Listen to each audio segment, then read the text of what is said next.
I know that we're behind schedule already. I trust that you all are reading women and you read bios in the materials that you got ahead of time. I just want to publicly thank all of my personal friends that I asked to be on this panel.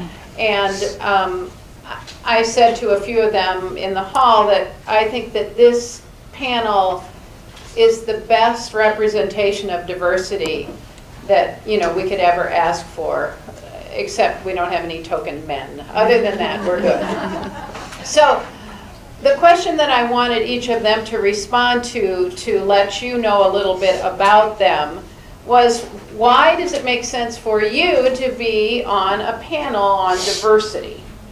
And so each of them is going to respond to that question. Casey Gay, we're going to start with you, girl. Hello.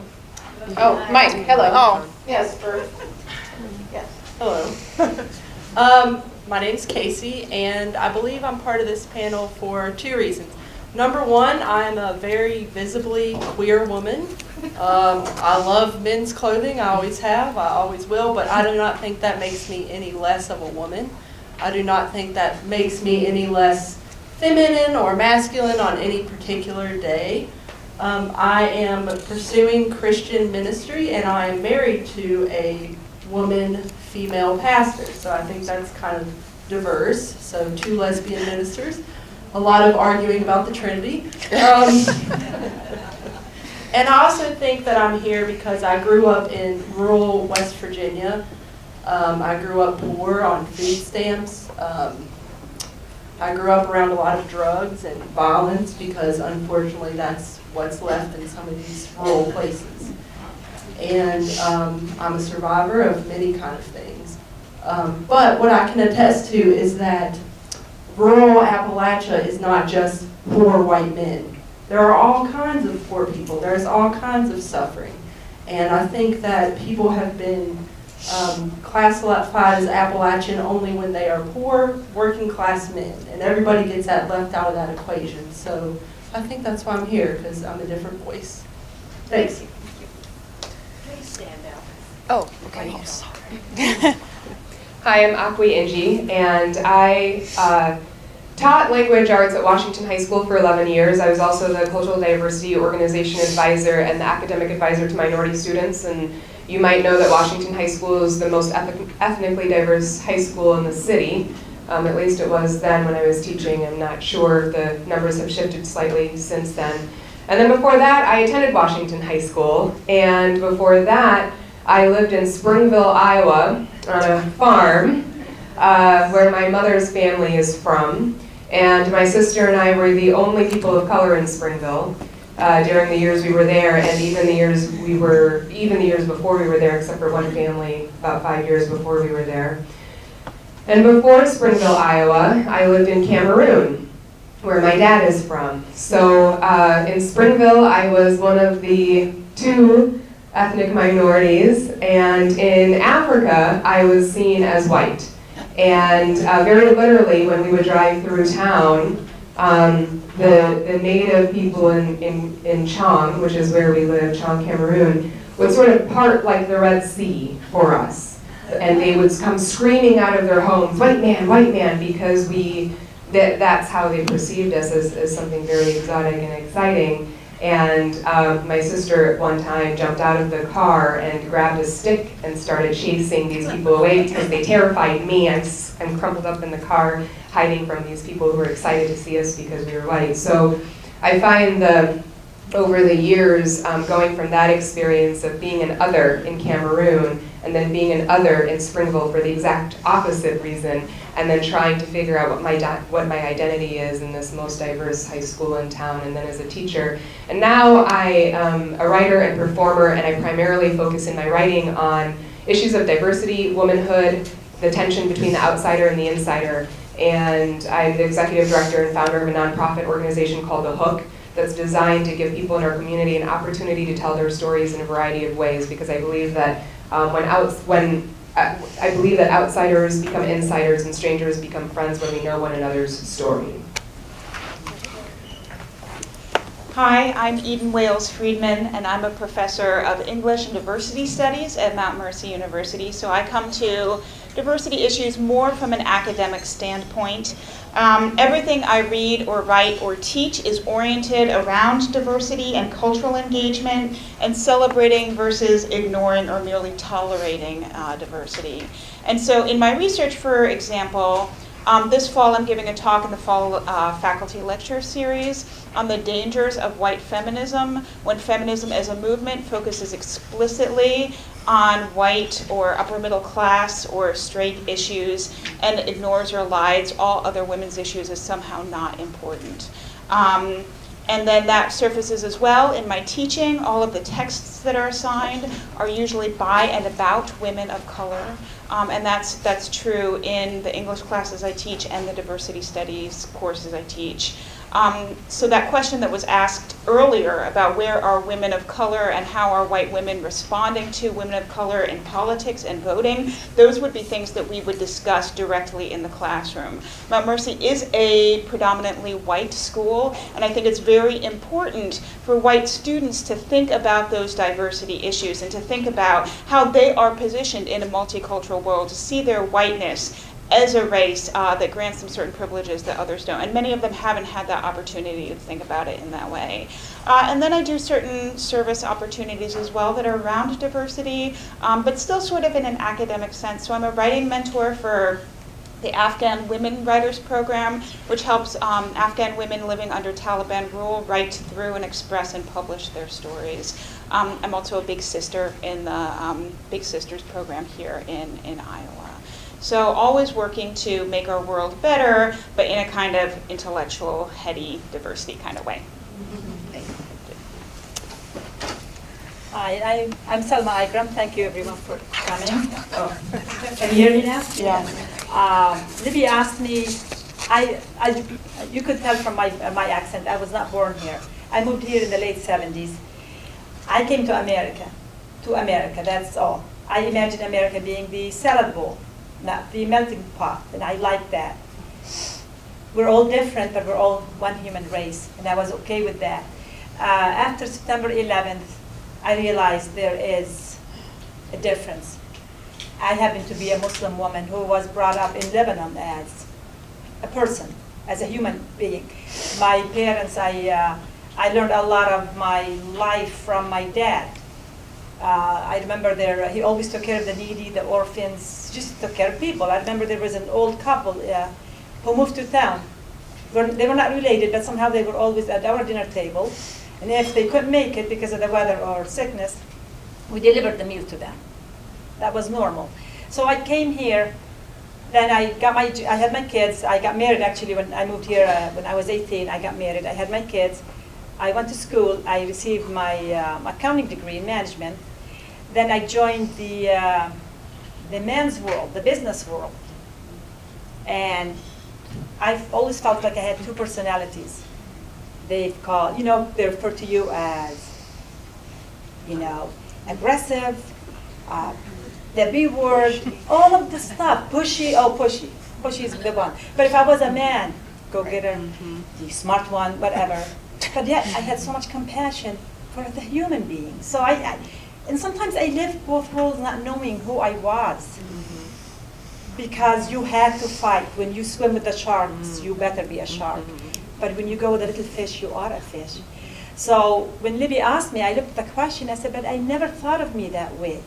That I'm representing my gender and my religion on the board tables. I belong to many boards in town, and committees. I never think of me that way. But if I walk out of here and one of you will change their minds about Islam, that's a bonus. That's how it became after September 11th. I had to make sure you knew what a true Islam was. But before that, I always thought people knew. But like I said, that September 11th, 2001 was the breaking point where now us and them, and that was really, really a sad thing. And at times, I think after September 11th, I wanted to hide, and I hid. I used to sew every night an outfit and go tomorrow to work to be that person, that aggressive, that pushy. Or maybe 2-3 weeks of that, and you say, you know what, that's enough of this. Now I need to get back on the horse. And I hope I will be able to answer any questions you have. Thank you. Hi, I'm Lori Martins. First of all, I have a question for you. Could you please raise your hand if you know someone with a mental illness? That's quite a few of you. When you realize that mental health problems affect your friends, neighbors, children, and spouses, the walls of judgment and prejudice around these issues begin to fall. And why should I be on a diversity panel? Because I am a member of the disability world. I'm sure many people will think wheelchair or prosthetic limb when they think about disability. But don't forget about unseen disabilities.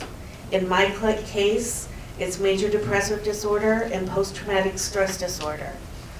I can tell you that my disability has made me more compassionate to all people. And through some volunteer work, I have had the chance to work with many kinds of people of different races, religions, abilities, nationalities, ages, and political points of view.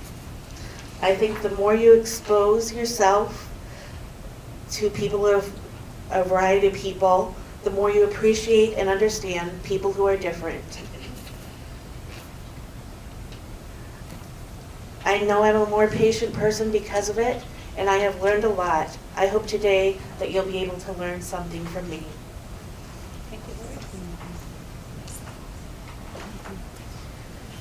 I'm Diane Peterson, and in some ways, I don't belong on a diversity panel. I'm a white, upper middle class woman, college educated, and have an immense amount of privilege. So I had to really think about your question. The reason I'm on this panel is because I'm president of PFLAG. And to understand my journey to be president of PFLAG in this area, I was born in New Jersey. I married a fellow who was a physician who sold his soul to the Army. And I decided, okay, I loved him enough to stick with him. We moved a lot. I always worked. I was the only woman in a room of 200 men, or maybe 20 women in a room of 500 men. A lot of resiliency comes when you're an Army spouse. Are there any other Army spouses in the audience here? Okay, so you know what I'm talking about, but in some ways you're a little bit in a minority. I've run hematology clinics for the Army. I've run NCI clinical protocols for the Army. I've spent 2 months setting up my home for my children, and Libby described me as Mama Bear. And that's true. I am your typical Mama Bear, and that's what drew me to PFLAG.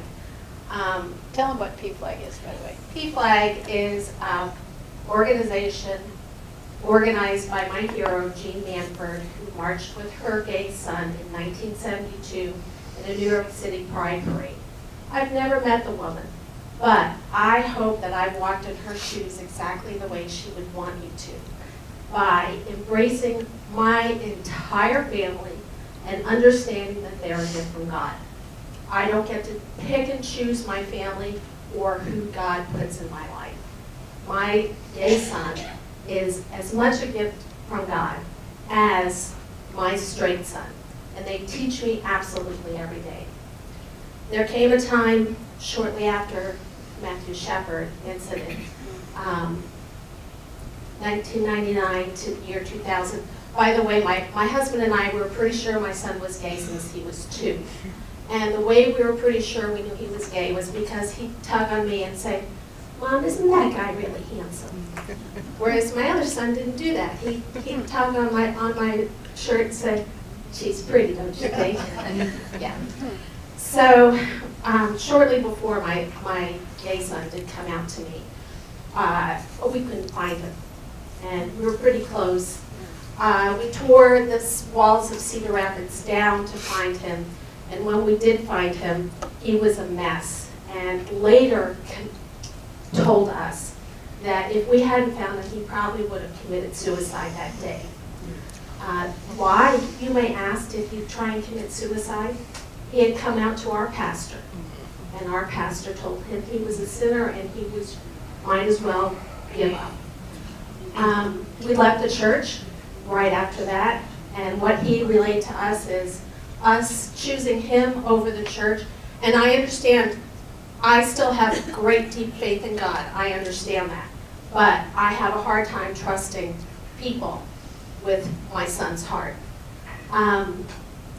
He told us when we left the church that we saved his life, and he's gone on to become a productive human being, working 40 hours a week and paying his own bills. So that's me in a nutshell. Thank you.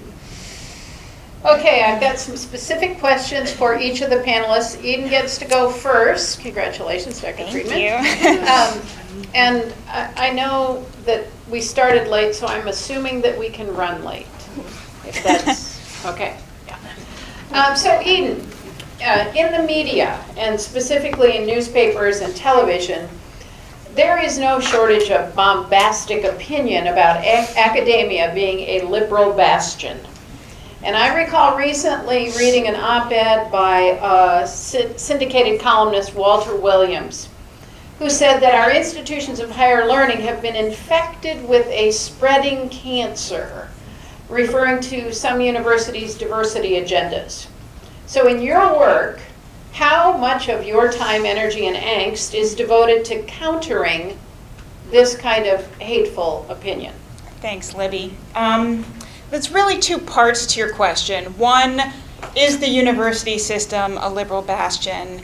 And two, how would I respond to that viewpoint? So for those of you who aren't actively engaged in these conversations, I would actually say that no, liberals are not taking over the university like a cancer. It's true that academia, particularly in the humanities and social studies, oh, they want me to stand. Whew. Okay.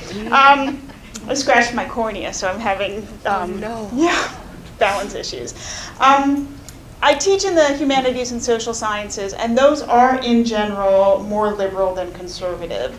The perception, however, that liberal professors are shutting down conservative thought to convert conservatives into progressives is, in my opinion, patently false. If anything, liberal professors bend over backwards to make conservative students feel welcomed and heard in class discussion.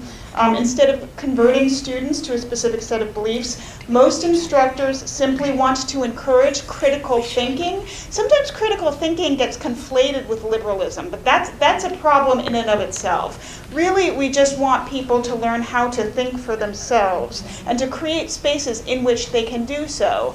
That doesn't mean that everything goes. You can't say everything you want to in my classroom. So if you say something hateful, if you use hate speech, if you say something derogatory to a specific group of people, I will stop that and not allow that to pass, because that's not free speech, that's violence. But if you say that you voted for Trump and you really appreciate his, what you think he's going to do for, economics in America, then we have a discussion about that. Nobody gets shut down. People are taught to think for themselves. This opinion, however, that liberalism is a disease, a terminal disease that is going to hurt people, particularly, and what Libby quoted is specifically about diversity studies, that if you teach students to value diversity, you are ruining the academic setting. That is actually a very serious claim with dangerous consequences. So how much time do I spend combating that? Two answers. Fortunately, not that much personally, and entirely too much sort of emotionally and intellectually. So those familiar with my own work, my students, my colleagues, I think respect and trust me. I don't get questions about perceived liberalism from students or colleagues or administrators because they see what I do. They know what I do. Instead, I'm actually often confronted by these questions by friends and family members who are curious what's going on in the university system. Is the liberal plague spreading over everything? If I send my students to college, are they going to be indoctrinated into one viewpoint and not think for themselves? And so, I can clearly explain, no, we want people to think for themselves. That is what liberal arts means, is that you create your own sort of critical environment from which you make your own decisions. But while I am privileged not to have had my job or life threatened due to my personal political beliefs, That is actually not the case for many of my colleagues, and this is why these sorts of accusations are so dangerous. In fact, liberal professors are repeatedly attacked now by alt-right websites. So I don't even really consider them conservative. I would consider them getting closer to hate groups. But liberal professors are put on watch lists. They have their emails, home addresses, offices hacked. They're sent death threats. This isn't just something that I read in fake news. These are people that I know. I have one colleague in another state who has to be walked from the parking lot to her office by public safety because on her Facebook account, she published pictures of her going to the Women's March on Washington. And that was considered such a threat to conservative students that when that account was hacked by alt-right websites, and then letters were written that she should be fired, that she wasn't fit to teach. She teaches women's studies, that she wasn't fit to teach women's studies because she had participated in the March on Washington. She's not even friends with any of her students on Facebook. But she has to be escorted so that violence is not done to her person.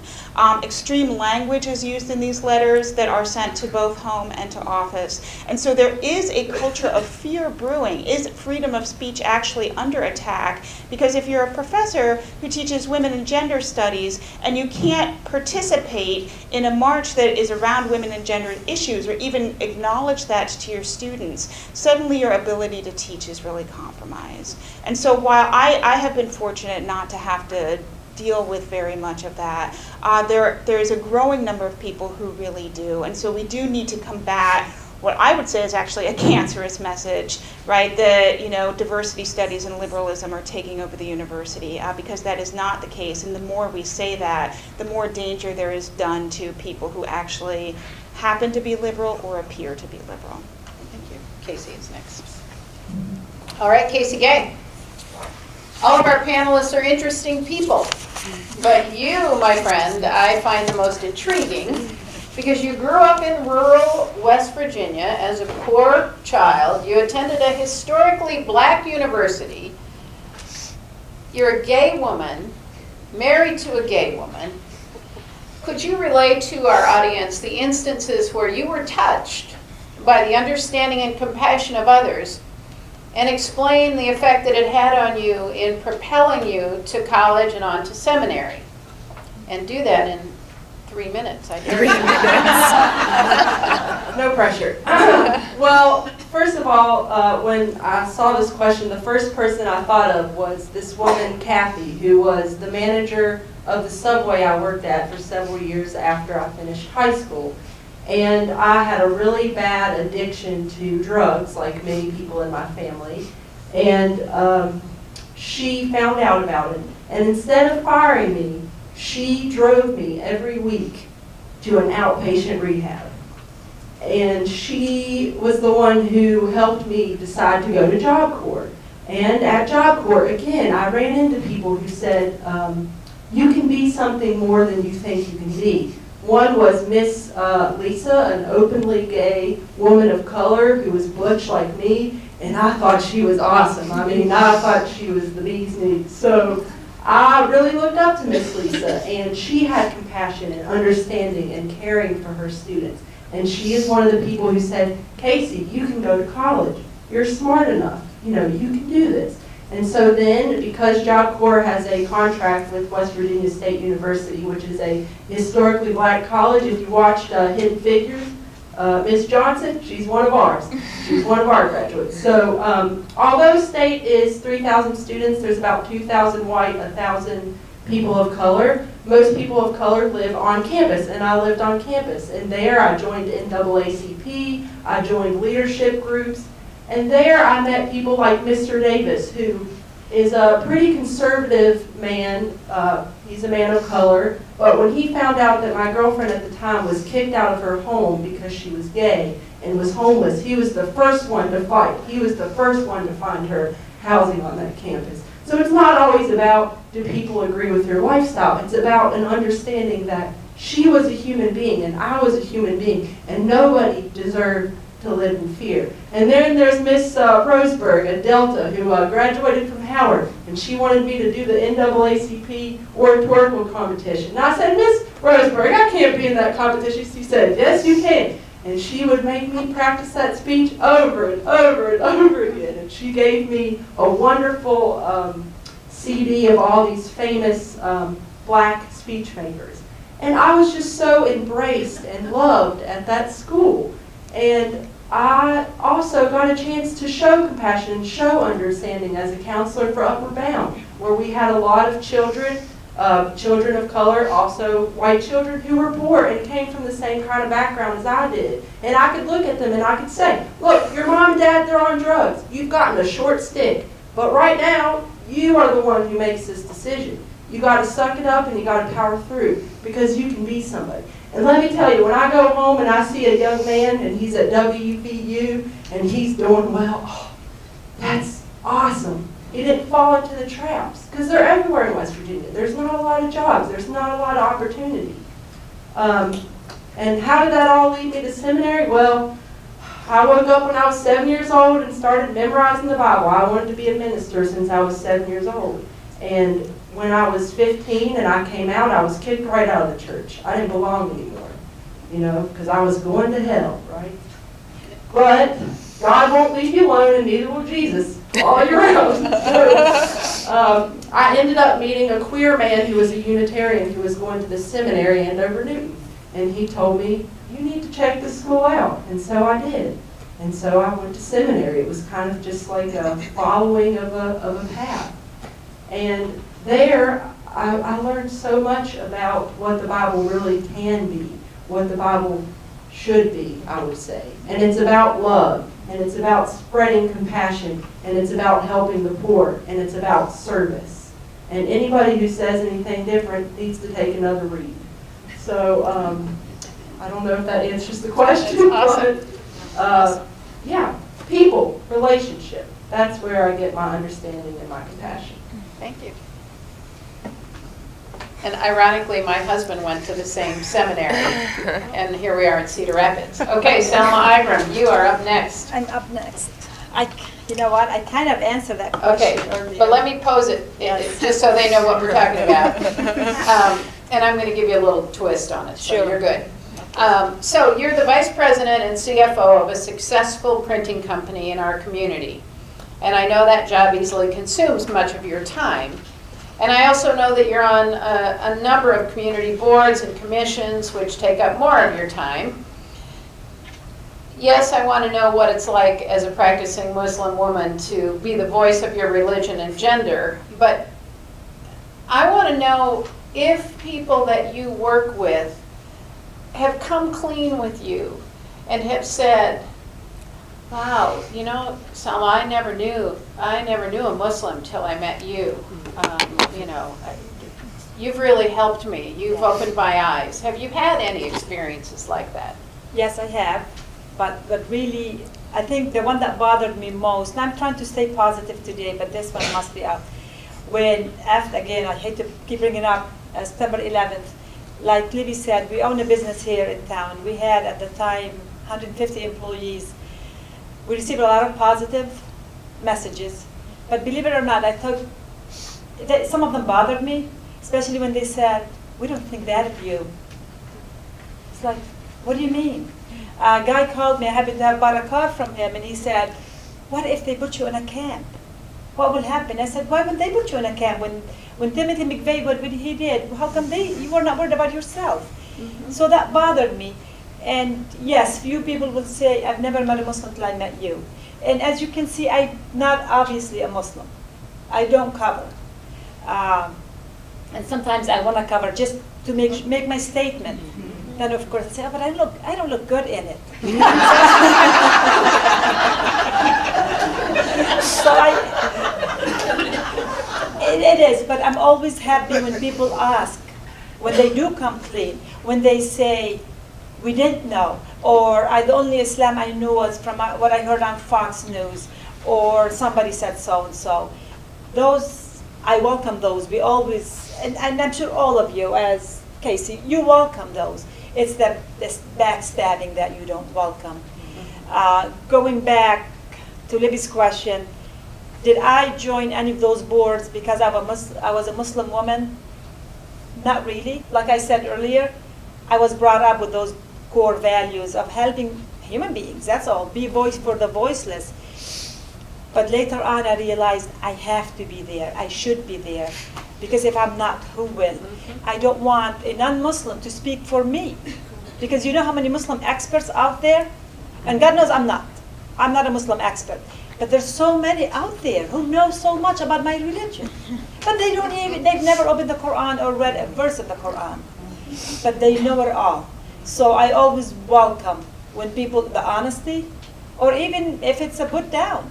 You know, like I said, we don't think that of you, so you think that of the 99.999% of my religion? You think that. We even received cards saying we don't think that of you. Of ex-employees, we worked with you, we never thought of that of you. Thinking, it should be really a compliment, but it bothered me. Yeah. Just because, I never knew, because when I sat and had coffee with you or talked to you, I never thought there was a preconceived notion behind our visits. I look at you, you're African American, you're white, and that's that. And I happen to be Middle Eastern. None of us chose our color. None of us earned the color. It was given to us from God. How dare any of us feel better or less because what God gave us? You said we did not choose our family. We didn't choose many of our outside or even our hearts, but we choose our behavior. So I hope, does that answer the question? Yes, excellent, excellent. Thank you, Mr. Lord. Miss Lori Martins, you and I have been friends for a long time, and I am fortunate to know that you are a smart and funny and devoted person. I want you to talk about the times and places when you've met someone for the first time, and the introductory banter usually takes its course with the question, where do you work? How do you respond when someone asks you, where do you work? And where does the conversation go from there? Well, I kind of say that for me, it's a triple threat. Where do you work? Are you married? Do you have kids? And my answer is negative to all three. And it reminds me, every time someone asks that, what I have lost to mental illness. My answer to where do you work is always the truth, or at least some version of the truth. And it depends on who I'm speaking with. When I tell someone I'm on disability, the answer is usually, oh, and they let it go, and that makes me happy. But then there are people who are more inquisitive and want to know, why are you on disability? And again, it depends on who I'm speaking with. Lately, I'm trying to be more open and honest and tell people that I have depression and PTSD. But if I don't want to go into it, I'll say I have multiple health conditions, which is also the truth. Sometimes I'll respond by saying that I worked at the university using the past tense and hope that they don't notice that I use the past tense and keep going. So it all really depends on who my audience is. And why the different answers? I think it boils down to one word, and that is stigma. Stigma is defined on the website for NAMI, the National Alliance on Mental Illness, is when someone, or even yourself, views a person in a negative way just because they have a mental health condition. Some people describe stigma as a feeling of shame or judgment from someone else. Stigma can even come from an internal place, confusing feeling bad with being bad. Life with mental health condition can be difficult. The isolation, blame, and secrecy that are often encouraged by stigma can create huge challenges to reaching out and getting the help and support needed. Mental illness can disrupt a person's thinking, feeling, mood, ability to relate to others, and daily functioning. Just like diabetes is a disorder of the pancreas, Mental illnesses are medical conditions that often result in diminished capacity for coping with the ordinary demands of life. People with mental illness often look healthy from the outside, so they are perceived to be lazy or unwilling to work, when in fact their illness is every bit as debilitating as a physical disability. I'd like to share a bit about my life. Friday, May 5th, 1989, just 16 days before I graduated from high school, I started to remember childhood abuse. It was during the fall of my freshman year of college when I was first diagnosed with major depressive disorder and post-traumatic stress disorder. I was barely eating and sleeping. I cried constantly and had a hard time keeping it together in public. I was constantly suicidal. People knew there was something wrong with me, and I was terrified that they would find out what. The fear and judgment of feelings of shame were overwhelming. I continued to have difficulties with depression and PTSD, anxiety and suicidal feelings throughout my years in college, and eventually had to drop out. Somehow or another, I was able to get an associate's degree. There were a few years there that were somewhat better, but that all came to an end in October 2000. Several stressful events happened in my life in a 4-month span. My mental health took a nosedive. How I managed to hold down a job from 2000 to 2006 is a bit of a mystery to me. And in 2006, I even became homeless for 4 months. Then in November 2006, I was demoted from a job after a suicide attempt. Talk about judgment and stigma. There was no understanding or compassion there. After getting home from work, I would be completely physically and emotionally drained. During lunchtime at work, I would buy Pop-Tarts, a Snickers, or anything I could find in the vending machine to take home for supper, because I wouldn't even leave my apartment to go to the grocery store. I literally did not have the energy and could not get myself to leave my apartment for anything other than work. Finally, after 2 months, my position was eliminated. Several months later, I started the journey to get on disability. I was turned down the first time I applied, which most people are. And I didn't get the right paperwork filed at the right time. I just didn't have the attention span or energy. Finally, I got some help, and after 2 years, I was finally approved for disability. When I got on disability, there was a caveat that I had to have a payee for at least a year. So this was another source of stigma for me. Another thing that started around the time I applied for disability is that I now have an SCL worker, and SCL stands for Supported Community Living. And this is a social worker who comes to my home twice a week for an hour to an hour and a half. The social worker comes to check on me and helps me out with different things around the house, makes sure I get paperwork done on time, and even goes grocery shopping with me. 2006 to 2015 were particularly bad years, filled with isolation. I was constantly suicidal. Mental illness dominated every part of my life. I was not an easy person to be around. Just ask Libby. It is probably a good thing I don't remember most of those years. It has only been in the past year and a half that I have not been suicidal. Otherwise, I have spent my entire adult life being suicidal. If only you knew what a weight is to have that taken off my shoulders. I've been beginning to come out of my shell, do some volunteer work, and begin to engage in life again. So challenge mental health stigma and help change how it's perceived. Thank you. That's Diane.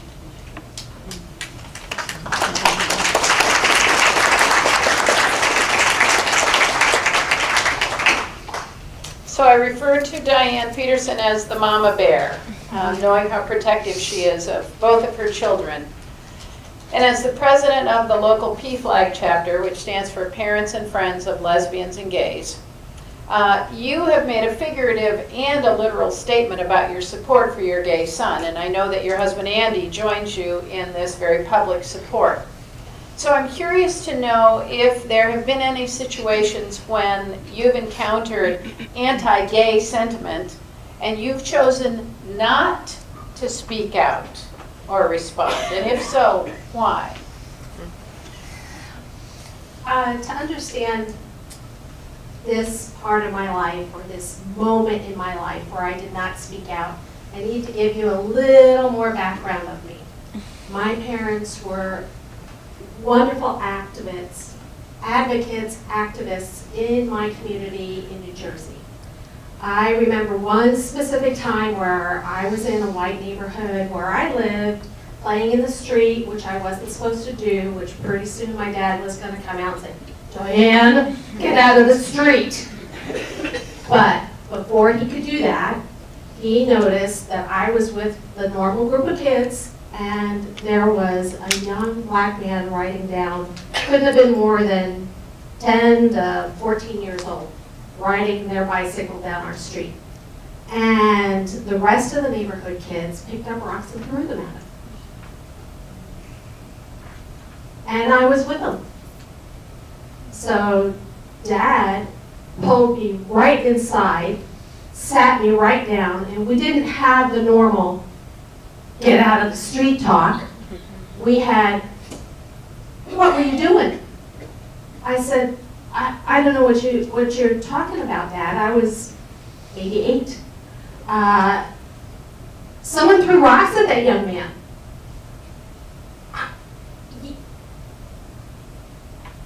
Gilbert did. Yeah, Gilbert did. Okay, Diane, I have to tell you, we do not do that.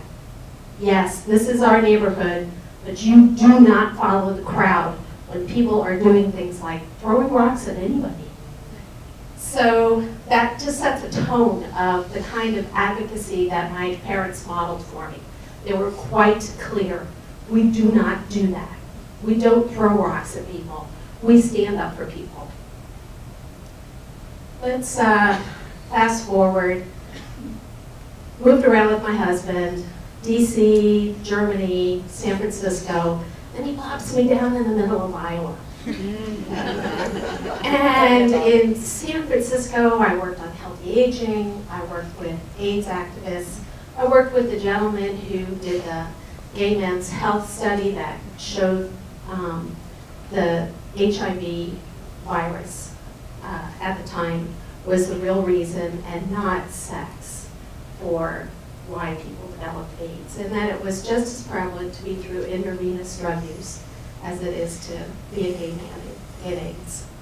And I'm pretty sure still that my son is gay, and I thank God every day I married a man who feels the same way I do, that children are a gift from God, and that we take care of them no matter what. He was not out yet. My son was not out, and I didn't have the tools, although I've learned now through PFLAG how to help that a lot. He was not out, but we were pretty sure he was now in high school, and he was thinking of coming out to us, because young men would go down the hall in the high school and slap him on his butt. And he'd come home and say, "I got slapped on the butt today, Mom." And I said, "How'd you feel about that? Was it okay?" And he would leave the room and we would discuss it further. So my husband and I were having active conversations of, when he does come out, what do we do? One of these conversations took place in an IHOP on the west side of Cedar Rapids. We rarely went out like that, but we just needed a moment away from all of our normal stressors of what we went through, of our daily lives. And we were sitting there, I don't remember eating what. I remember specifically, you would imagine pancakes, but it's an IHOP, yeah. But that part is kind of faded away. I do remember specifically the people in the place. there was a family over there that left shortly after this incident occurred. And there was over on this part a group of young men in their college ages. I don't know what they were, I don't have any other specifics about what their daily lives were like, except I did notice that they were all white. And they were getting up and posturing and saying all kinds of things like, yeah, if any of my friends came out to me, I'd just kill them. Well, I'd at least rough them up. Oh, I wouldn't talk to them again. And that's one of the reasons why my husband Andy and I went out that day, was to kind of, what would we do? And what do we think? Everyone says, it's all okay now. But clearly, in that restaurant, there was, as you said, words, hate speech, or violence. I forgive myself that I didn't say anything. What I did take away from that is it's not all okay now. And it has helped me in my role in PFLAG as I create, we got up and left the restaurant. As I create a space for families, friends, strangers, anybody with questions, people who are questioning, to come into the meeting room, which is a scary thing. Nobody wants to go someplace that they don't know anybody. If they come up with questions that they think are stupid, and they're not, because we all learn by asking questions. I remember that one time when I got up and left the room and didn't say anything, even though I wanted to go over and say to these young gentlemen, you're really hurting my feelings. You're really upsetting me, and you're talking about my son. Yeah. So. Yeah, thank you. Okay, Akwi, you gotta bring it home, girl. So, I read a recent piece that you wrote called A Night in the Life of a Black Woman, in which you relayed details of a conversation at a local eating and drinking establishment, that conversation between you and a man you didn't know. That conversation included him asking you your nationality and making a statement that included words, people like you. So, and early in the exchange, it was very apparent that the conversation was not destined for greatness. So, tell me what is to be gained or lost by continuing conversations like this, besides, great fodder for your writing.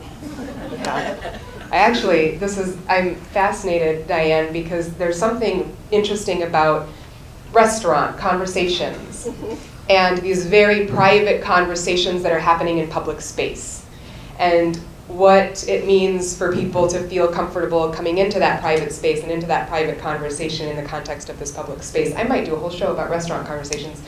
I have a piece of poetry for that. Okay. So a little bit of context about that conversation. It was with somebody who I did not know, and he just settled into the booth. I was with a good friend of mine, and she knew him, but I didn't know him, and somehow very quickly he got to the point where he said, if I was waiting this table, I would be really angry that you sat down at my table. And I said, why? And he said, because people like you don't tip well. And I said, I know, right? Like, that is the first impression is, what? What? Like, really, like, people like, and, but I said, what do you mean, people like me? And then that's when he said, well, what nationality are you? I was giving him a chance when I said, well, what do you mean, right? And so then he asked, well, what nationality are you? And then I realized, okay, he is what I think he is.